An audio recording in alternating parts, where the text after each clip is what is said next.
In the name of peace we gather here now. Oh Lord, please make these days of ours on this earth filled with Peace TV, the solution for humanity. peace. Oh, you who believe, give charity for the pleasure of Allah, the pleasure of Allah. Oh, you who believe, read the Quran every night of Ramadan, night of Ramadan. Welcome, O Ramadan. It is Ramadan. It is Ramadan.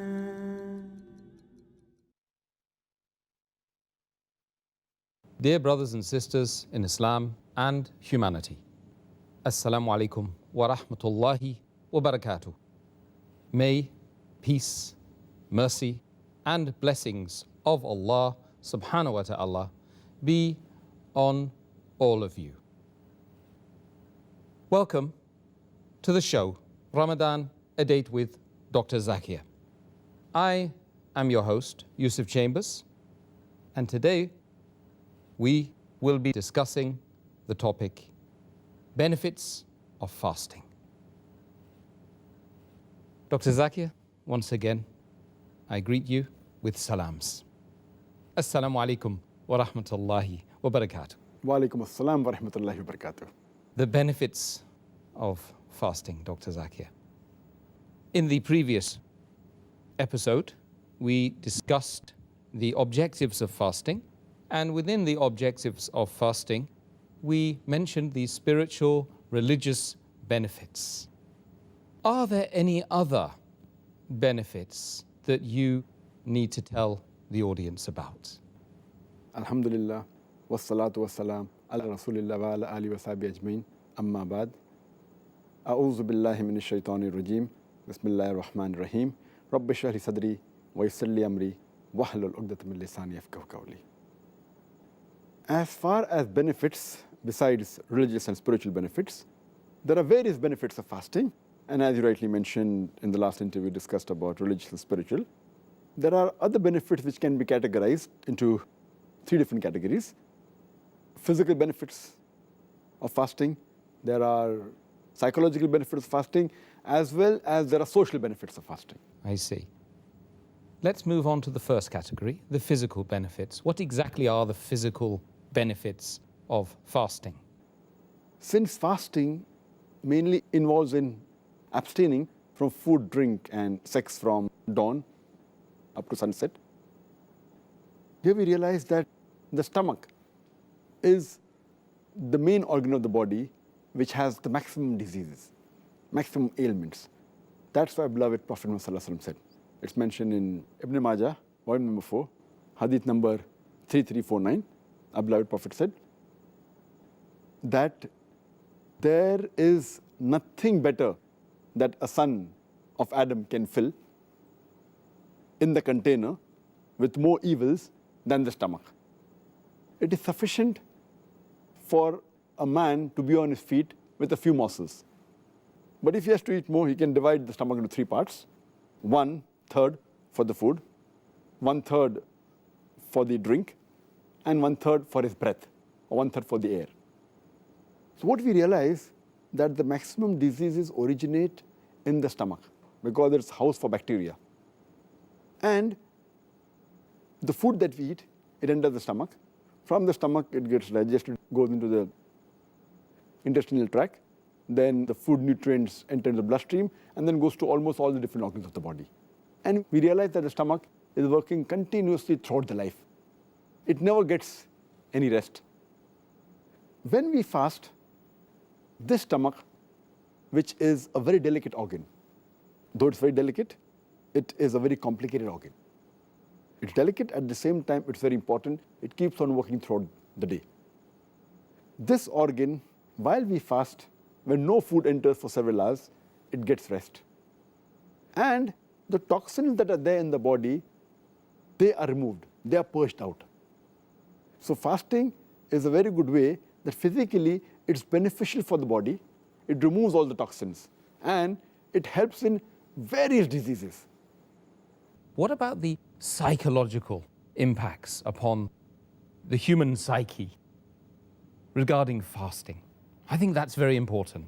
As far as the psychological dimension is concerned, fasting helps in patience, forbearance, and perseverance. It helps a person to increase his self-control, his self-worth. It helps him to increase the self-reflexivity. Also, the self-training and discipline is improved. The main psychological benefit of fasting is the increase in patience and perseverance. And it can make a person who says, I cannot do, it can make him say, I can do. And fasting helps in the conditioning of the heart, body, mind, and soul. It improves the overall dimension of the human being. And fasting is a sort of training. It even helps in behavioral change.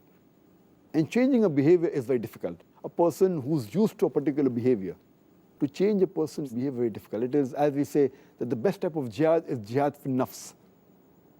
That is, striving against your own soul. So to change the habits is one of the things which is most difficult, which fasting can do. And since jihad, that is going in the battlefield, is of utmost importance and required, if you cannot do jihad, if you cannot strive against your own soul, how can you strive against the enemy? So therefore, fasting helps in that dimension. That's the reason fasting was made fard before jihad. Fasting was made fard 15 years after Prophethood, in the second Hijri. And next year, 1 year later, jihad was made fard. So Allah subhanahu wa ta'ala first wanted to train and make the Muslims fit psychologically with the help of fasting. And then the qital part was made first, so psychologically it's very helpful. And normally, a human being, he eats 3 meals in a day. In a week, about 21 meals. Now that is changed, that behavioral pattern of eating is changed to 2 meals, light meal late in the evening, early night, and before dawn. So the whole pattern is changed. And this helps in various psychological aspects, the training. And today psychology they tell us that if you can control your hunger, you can control almost all your desires. Actually, from the psychological aspect, myself, just to add something there, it was the fasting in the last week and a half of Ramadan which changed it for me. It changed my mind totally. Alhamdulillah. And that's what actually led me to taking the Shahada. Alhamdulillah. Basically. So, Alhamdulillah. That's why I mentioned the psychological aspect, very important. On to the next question regarding the social impact of fasting. Are there any specific areas that you can shed light on for us today? As far as the social impact is concerned, in fasting, the person realizes about the other human beings who are poor, who don't have food, who don't have shelter. And it makes us realize that how does it feel when a person is hungry? Many of us who are rich, who have no problem of eating food, when we fast, we realize how does it feel when a person is hungry. So our love and our care for the poor people increases. And furthermore, even we realize the bounties of Allah subhanahu wa ta'ala. How many times do we really thank Allah subhanahu wa ta'ala for the food He has given us, for the water? Imagine the air that we get, that we breathe. How many times do we thank Allah for that? So the food, the water which Allah provides us, the rich people hardly their mind goes towards it, but while fasting they realize that. It helps them to care for the poor people. It also helps them in being generous with the other human beings, in sharing with other human beings. It also helps in forgiving other people's fault. So fasting helps the society in various ways. And furthermore, our beloved Prophet Muhammad said, it's mentioned in Sahih al-Jami, volume number 1, hadith number 896, the beloved Prophet said that if you have mercy on those on the earth, then those who are in the heaven, they will have mercy on you. That means if you are merciful to the other human beings, Allah subhanahu wa ta'ala will have mercy on you. So this fasting, it helps us in building the society better. It helps us in being generous, helps us in being loving, in caring with the other human beings. And besides, not only the poor people, it helps us in being good with all the human beings. It helps us in being good with the family, helps us in being good with society. And many a time, we don't realize that we don't give enough time to our family, especially in the Western world. At least in fasting, you're with your family twice. And people make it a point that in fasting, at least they should do the suhoor with their family and at least break the fast with the family. So at least they are with the family twice in the day. So the bonding in the family increases. The family get together, the parents get more closer to children, especially in the Western world where this is neglected. As far as the society is concerned, it is very helpful in getting the society together. We many a time go to our neighbors. During iftar, we call our friends, call our neighbors. And the beloved Prophet ﷺ said, it's mentioned in Sahih Muslim, volume number 3, hadith number 5379. The Prophet said, whenever you're invited, do not refuse. So people invite each other during iftar, during the month of Ramadan. So it helps in getting the human beings closer to one another, whether it be the neighbors, whether it be the society at large.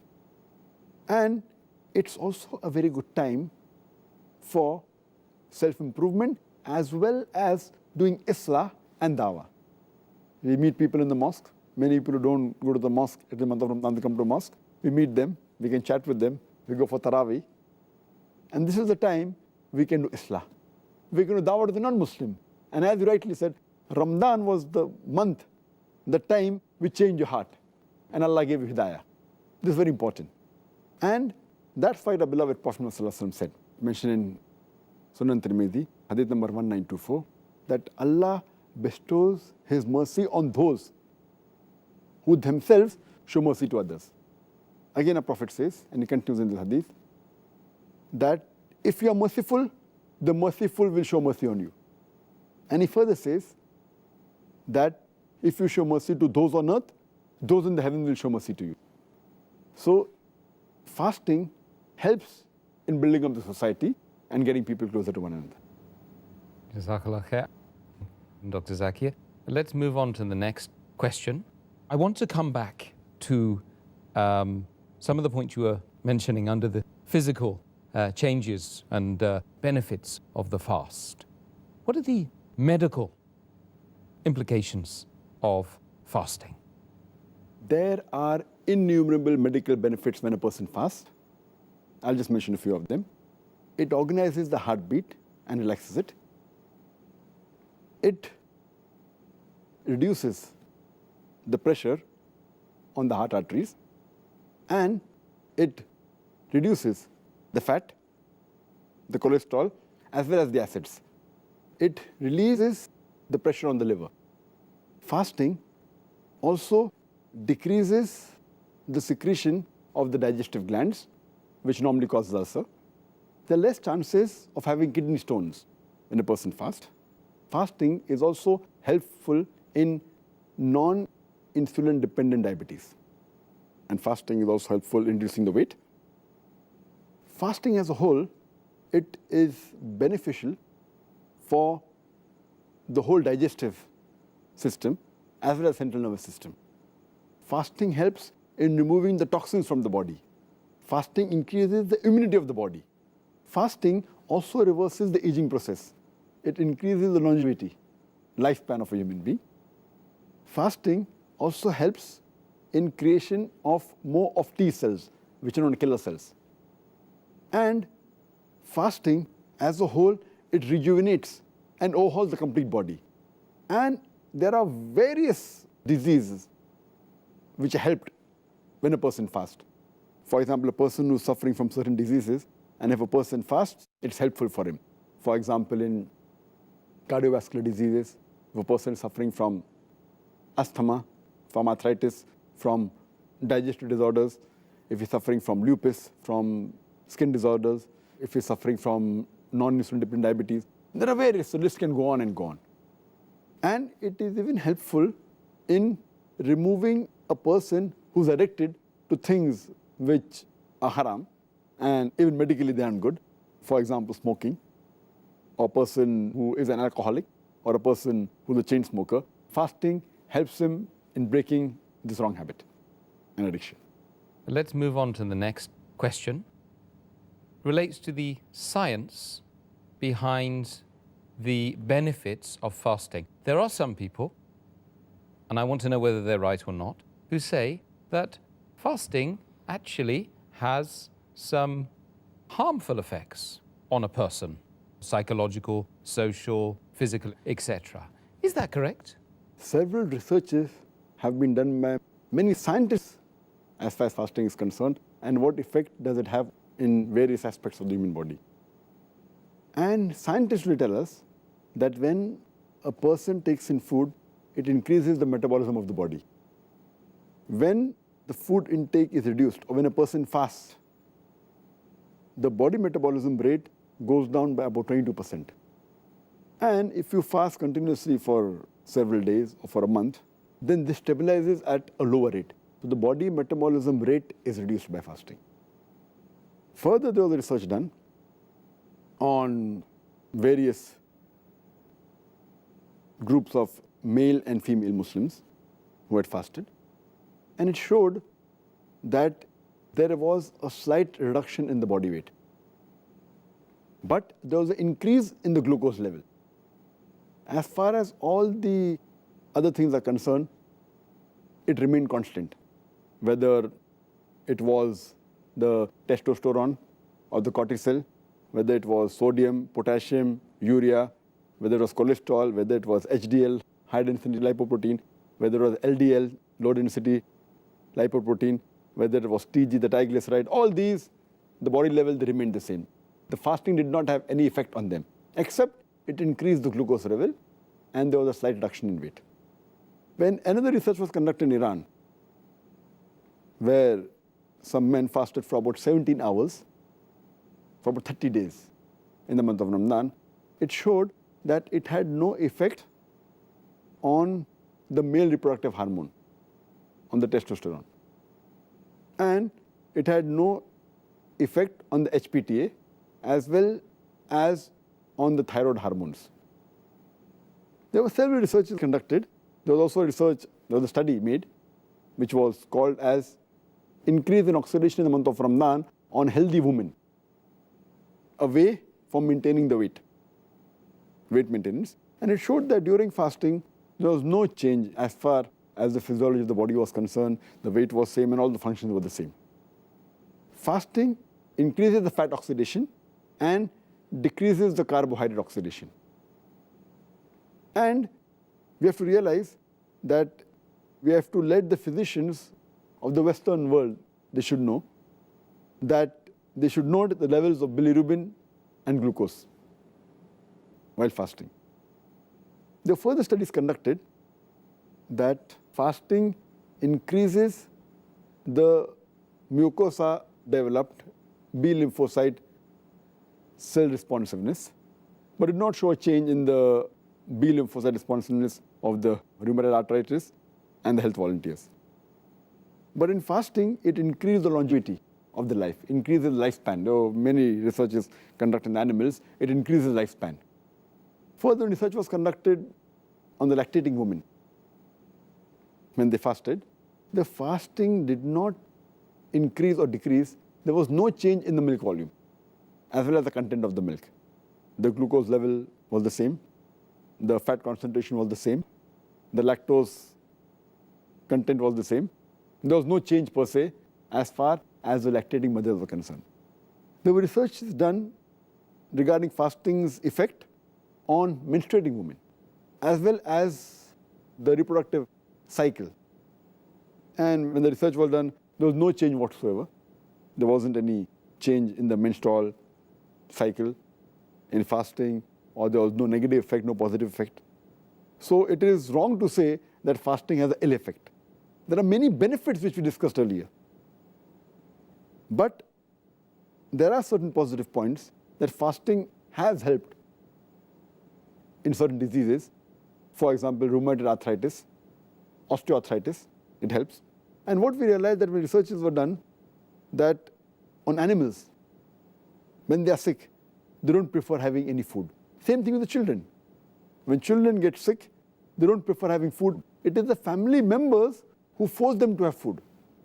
And research has shown that when food is taken when a person is sick, it prevents him from getting well early. It hampers the immune system. So when a person fasts when he's seriously ill, it helps him to recover faster. That's the reason now we find that there are many treatments which include fasting for various diseases which are followed by the Western world. Because when a person fasts, his body gets rest and the toxins are removed from the body, so it helps him to recover faster. And fasting is also good to change the behavioral pattern.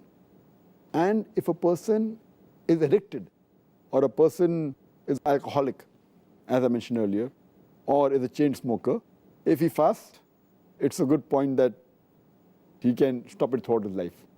And people who are habituated to things like tea, coffee, junk food, when they fast and they stay away from it, when the taste buds they don't have for the full month, the taste buds don't crave for that. And when they have healthy food, they start liking it.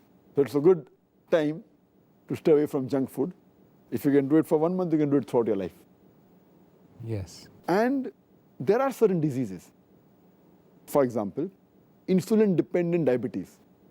A person who's suffering from insulin-dependent diabetes, he should not fast because he has ketosis. Normally, the ketones are used as a source of energy. But if a person has insulin-dependent diabetes, he's unable to use this. So therefore, a person who has insulin-dependent diabetes, he should not fast. But naturally, if he takes insulin and fasts and with the medical advice, it's fine. But the other type of diabetes, which is more common, non-insulin dependent diabetes, fasting is helpful for that. And as I mentioned earlier, it's helpful in various diseases like cardiovascular disease, asthma, arthritis, digestive tract diseases, in lupus, in skin disease. You can name a list of diseases in which fasting is of great benefit. I think it would be really interesting to know, I mean, this research, has it been done by Muslims or non-Muslims? These researches have been done by both Muslims and non-Muslims. And there are hundreds of non-Muslim scientists who have done research on fasting. So it's not only the Muslims. More of the non-Muslims do research on fasting. But there are even Muslims. For example, if you read the book, Fasting, A Way of Life, by Alan Cott, he writes that fasting is altogether, it gives rest to the digestive tract as well as the central nervous system for the whole body. And he's a non-Muslim. There was a research done by an Indian doctor by the name of Dr. Shanti Rangwani, and she says that when a person fasts, there is no intake of food. So the toxins are created by the food that you eat. So no new toxin is created. And whatever toxin is there present in the body from before, it gets excreted from the body. So fasting is a very good method of excreting all the toxins from the body, and it purifies the body system. It was done by a non-Muslim. The research is done even by Muslim. The research done by Dr. Suleiman in the University Hospital in Amman in Jordan. And he did a research on a group of men and women. There were 42 men and 26 women. And the research was done that they fasted, and the changes in the body was noted. And they found out that there was a slight reduction in weight. And there was an increase in the glucose level. But as far as the other components are concerned, testosterone, cortisol, sodium, potassium, urea, all of them remained the same. There was no change as per in the body content, except the glucose level increase and the reduction in the weight of the human being. There were several researches done by non-Muslims. There was a group of non-Muslim scientists who did research in Africa in areas where there were famine. And they realized that people, when they did research, that people who were starving because of famine, and they lived in the same refugee camp, some people who had food and some people who were starving. but those who were starving, they had less chances of having tuberculosis as well as malaria. So fasting increased the defense mechanism against tuberculosis and malaria.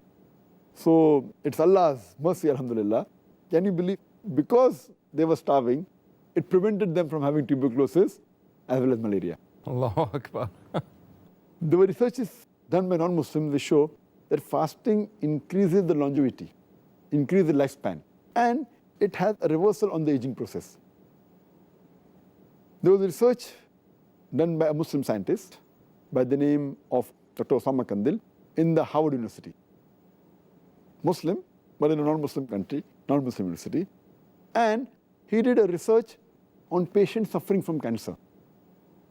And he tried to find out what way do the cells function, especially the killer cells, which attack the cancer cells. And he did a counting just before they started fasting. And then he again did a counting on the 21st day of Ramadan, then 28th day of Ramadan. And he found that there was a marked difference.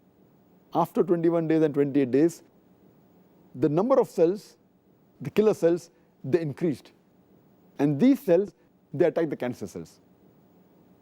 And it shows that even the immunity increased. The defense mechanism of the human being, because of fasting, it increased.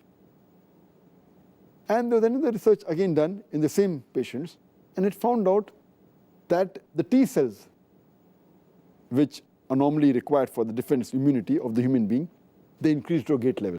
And T cells are mainly responsible when anyone has a disease. They are mainly the soldiers, or they are called the Major General of the army that you have. They are the T cells. And they go and they see to it, any disease is there, it goes and try and destroy the disease. And AIDS is a disease which mainly attacks these T cells. Therefore, it's known as acquired immune deficiency syndrome. So when you fast, these cells increase and the immunity of the human beings increase. I would like to mention one more research done by a European non-Muslim by the name of Dr. Jeffrey. And what he says that fasting is not only done by human beings. Fasting is even done by the animals and the plants. And he gives the example, the animals that live in cold countries, during heavy snowfalls, they stay separately and they don't eat and they go in hibernation. And there are examples of animals like frog, which go in hibernation. And here they don't eat, they fast. And he gives the example in his book that even the trees in winter, when they don't get water, they're fasting. But the moment later when spring comes, you find that the tree is filled up with colorful leaves, with flowers, with fruits. And he suggested that every human being, every year, should at least fast for 40 days. And we know that it's farz for every Muslim to fast in the month of Ramadan. That's approximately 30 days. And further, if you keep the 6 days of fasting in Shawwal, that makes it 36 days. So Allah subhanahu wa ta'ala and our Prophet has already given us this guidance which the non-Muslim European has given us recently. So there are many researches done by non-Muslims on fasting, and it's very beneficial for the human body. Dr. Zakir, most of the research that you've mentioned, I suspect a lot of the other research we haven't had time to mention today, was done relatively recently. Was this knowledge, this scientific knowledge, available for the Muslims in history? As far as the earlier Muslims are concerned, some of the facts were known, some were not known, not in the same way as we have come to know by research today. And I'll give you the reason why later. Now the main question is concerned that were they aware about these aspects of fasting? In a different way, may not be in the same way as we know today. That reminds me, I read a book by Maulana Abul Hasan Nadwi, Arkanul Arba, where Maulana Abul Hasan Nadwi, he writes in his book, Arkanul Arba, and he gives incidents at the time of Khalifa Harun Rashid. And there he gives a dialogue between the Christian physician of Khalifa Harun Rashid and a Muslim by the name of Ali bin Hussein bin Waqid. And this Christian physician of Khalif Harun Rashid, he says that the Quran is considered to be a book of sciences. And we know there are two types of sciences, science of the body, science of the soul. So what does your Quran speak about medical science? So Ali bin Hussein bin Waqid, he said that Allah subhanahu wa ta'ala, in half a verse of the Quran, he combines both these sciences. When he says in Surah Araf, chapter number 7, verse number 31, eat and drink, but do not waste in excess. For Allah subhanahu wa ta'ala likes not the people who waste. Then the Christian scientist says, but what did your Prophet Muhammad sallallahu alaihi wasallam say about medicine? So he said that he's mentioned that the stomach is the main house of diseases. And prevention is the best thing for ailment. And prevention is better than cure. And as I mentioned, our beloved Prophet Muhammad sallallahu alaihi wasallam said, it's mentioned in Ibn Majah, volume number 4, hadith number 3349. The Prophet said, the son of Adam does not fill a vessel more worse, more evil than the stomach. A few morsels are sufficient to keep him on his feet. If he has to eat more, 1/3 of the stomach can be of food, 1/3 drink, and 1/3 should be for his breath. So then, that Christian physician said, that means when you had the guidance of your Allah and Prophet Muhammad, we did not require Jalinus. Jalinus, he was a very famous non-Muslim physician of that time. So what the Prophet and Allah say is a telegraphic message, which we have done research today. But the Prophet also already has given in a nutshell the message before. And in that same book, Arkanul Arba, Maulana Abul Hasan Nadwi, he mentions and he gives the example of another non-Muslim scientist who's an American. He says that every human being, whether poor or rich, he should fast for some days every year. It will keep him healthy. And then he says that Islam is the best religion, which has made it compulsory on his followers to fast. And he said that Prophet Muhammad, peace be upon him, was the best physician who has prescribed fasting. And he said that there's no better healthy way than fasting, and after that Taraweeh, in which you have to do some exercise, according to him, which helps in digestion. So if you realize that the non-Muslims appreciated the religion of Islam after doing research. Though many of the Muslims are aware about the medical benefits of fasting, but we Muslims, we don't fast for these medical benefits. We fast for sake of Allah subhanahu wa ta'ala, for the pleasure of Allah subhanahu wa ta'ala. We don't fast for the medical benefits. These medical benefits are ancillary. Yeah. Or they may be maybe sweet dishes, maybe the dessert. Our main biryani, our main meal course is for pleasure of Allah subhanahu wa ta'ala, which we discussed in the objective of fasting. We don't fast for medical benefits. Even if these medical benefits were not there, we Muslim would have fasted for Allah subhanahu wa ta'ala. But as whatever we do for Allah subhanahu wa ta'ala, Allah gives us back in return. So all the acts that we do, it actually benefits us in various ways in this world as well as in the akhirah. But we Muslims don't fast for these medical benefits. These are just bonuses that we get, irrespective of that we get or not, yet would fast for the sake of Allah subhanahu wa ta'ala. Yeah, that's good. So when you listen to the commandments of Allah subhanahu wa ta'ala, and Rasulullah sallallahu alayhi wa sallam, look at his life and implement those things, immediately you get some benefit in this world. Subhanallah.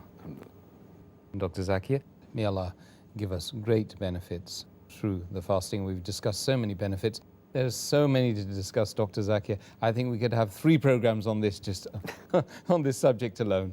But alas, we can't spend that much more time in the interview stage because it's come to an end.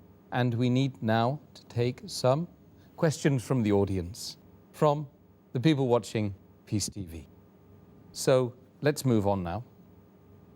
The first question we have from one of our viewers is, many Muslims fast during the day but overeat in the night time during the month of Ramadan. many eat more food in the month of Ramadan during the nights than they do during non-Ramadan time. Will they be in a position to derive the medical benefits that the person who doesn't eat too much will get? As far as deriving the medical benefits, those people who overeat in the night, and we know there are many Muslims, unfortunately, who eat a lot during iftar, they eat in excess, and many of them keep on eating most part of the night and then they fast. This is against the commandment of Allah subhanahu wa ta'ala.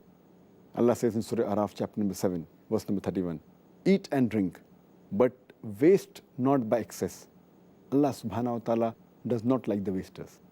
Here we know people buy food, they have iftar parties where they make a variety of dishes, it goes in waste and a loss of lot of money, which can benefit the poor people.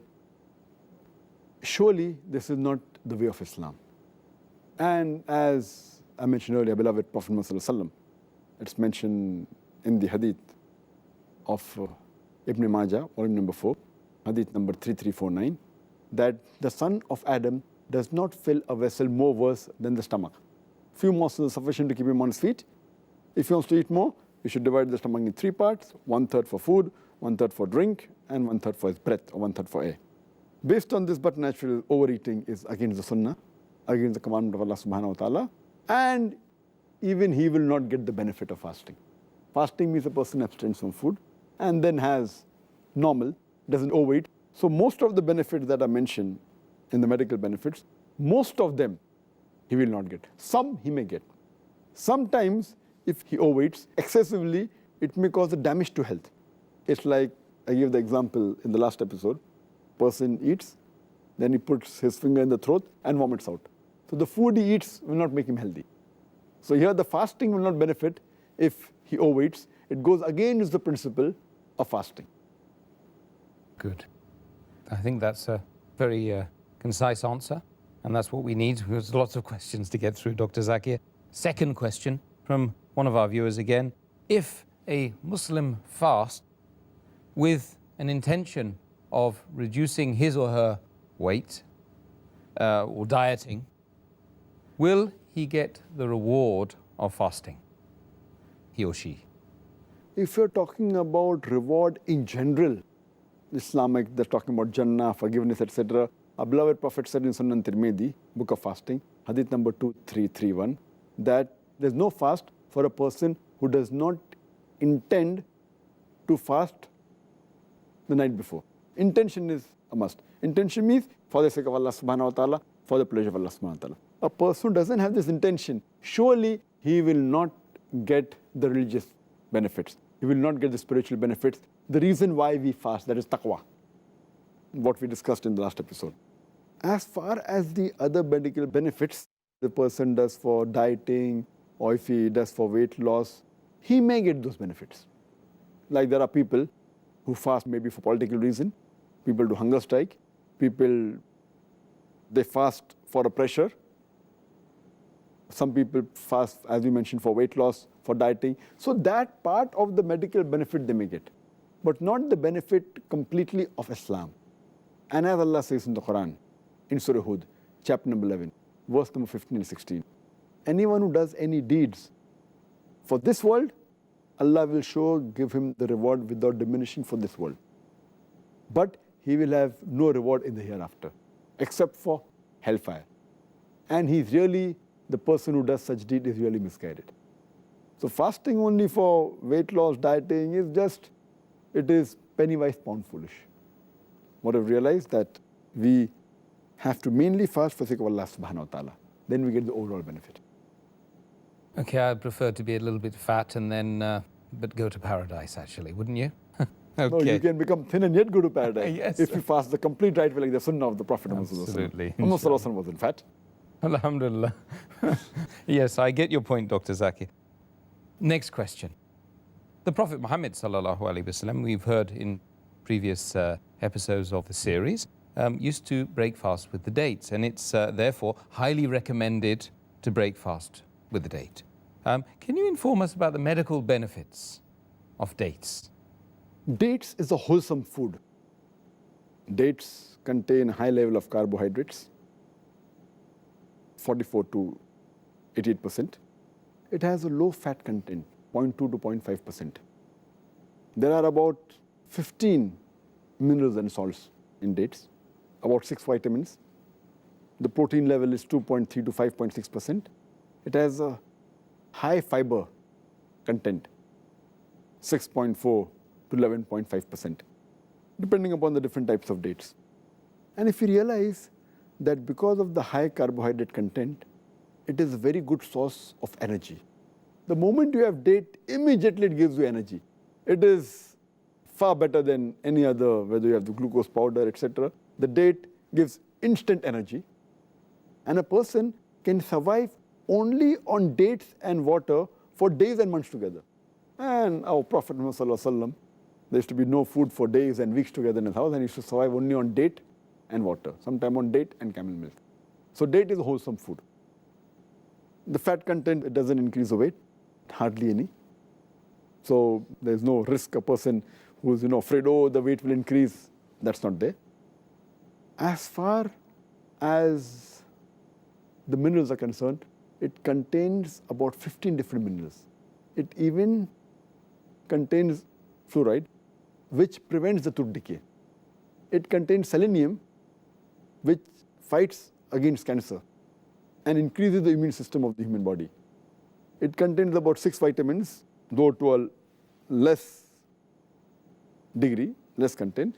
It contains vitamin C, vitamin B1, vitamin B2, niacin. It contains vitamin A. It has proteins which have 23 different amino acids. And this fruit date has amino acids which are not contained in other fruits which normally people have. It's not present in apple, oranges, banana, but it is there in the date. And date also has a very high content of fiber. It's a fibrous diet. So it's good for digestion. When you have date, the digestion gets cleared. It can cure constipation, and the digestive system is clear. It has various benefits, and it is a wholesome food. And we realize that, alhamdulillah, in the last 40 years, the production of date has increased by 2.9 times. And the population of the world has increased twice. So the date population is much more than the population of the human beings, because it's very wholesome food and instant energy. Next question. Somebody wants to know, how does fasting differ from anorexia? Anorexia, by definition, means loss of appetite. It's a medical word used for loss of appetite. And many a time this happens in certain people, those who are dieting. It's common in young ladies. It's a sort of a disease that those who diet, they abstain from food, and then that becomes the habit, and they don't want to have anything. And sometimes they may go into anorexia nervosa. That's a psychological disorder that they fear eating, thinking that if they eat, they will increase weight, and that becomes a psychological disorder. So anorexia is nothing but loss of appetite, and dieting is not preferred, because most of the people that diet, the moment they come off the diet, they either go into anorexia nervosa, that's a psychological disorder which I mentioned, which they fear eating anything, increase of weight, and then they lose weight, the health goes down, or they go into a binge of overeating, bulimic, they eat excessive food. And there were several researches conducted on this, including in Michigan in 1995, where about 557 young ladies enrolled in the university, out of which 86% were dieting. Only 2% of them, they used to eat excessively. But in 6 months' time, 19% added into the bulimic category. They start eating more. Because the moment you stop dieting, you tend to eat excessively and become more fat. Or you go vice versa on the other side, anorexia nervosa, where you don't eat at all, and that damages your body. SubhanAllah. Well, you're going to help us not to get into that. Next question. What is the scientific difference between fasting and starvation? Fasting scientifically starts somewhere close to within 12 hours to up to 24 hours. And when the carbohydrate reserves of the body are used as a source of energy, it's called as fasting. Moment it starts after maybe a few hours, initially the food is utilized. When the food intake reduces and when the carbohydrate reserves of the body is used for energy source, it's called as fasting. But after the carbohydrate source in the body depletes, gets completely used up, then the protein is used. When protein is used as a source of energy, it's called as starvation. Then you find that the muscle mass keeps on reducing, the person becomes thin, and it becomes unhealthy. Scientifically, when the carbohydrate source gets depleted and the protein source is used, it's called as starvation, which is not good for the body at all. Fasting is healthy for the body, starvation is unhealthy. Well, Jazakallah khair once again, Dr. Zakir. And we've heard many benefits of fasting tonight.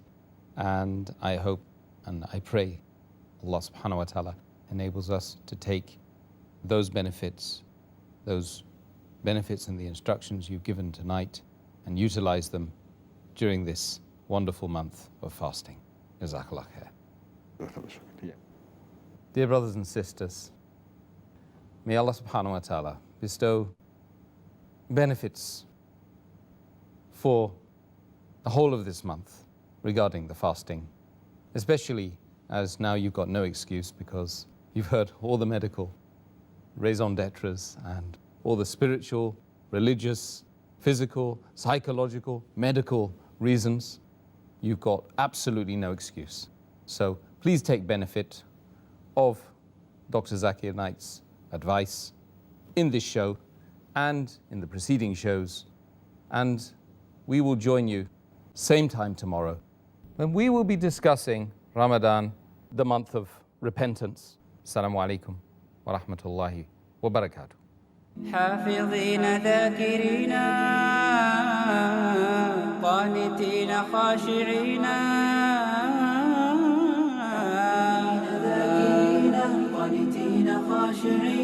مسلمين مؤمنين للإله عابدين. شهرنا صوم وعتق وقنوت فيه صدق، يومنا صبر ورفق بدموع البائسين. رمضان قد أهل بالصيام وأطل مسعدا أهلا وخلا ليته في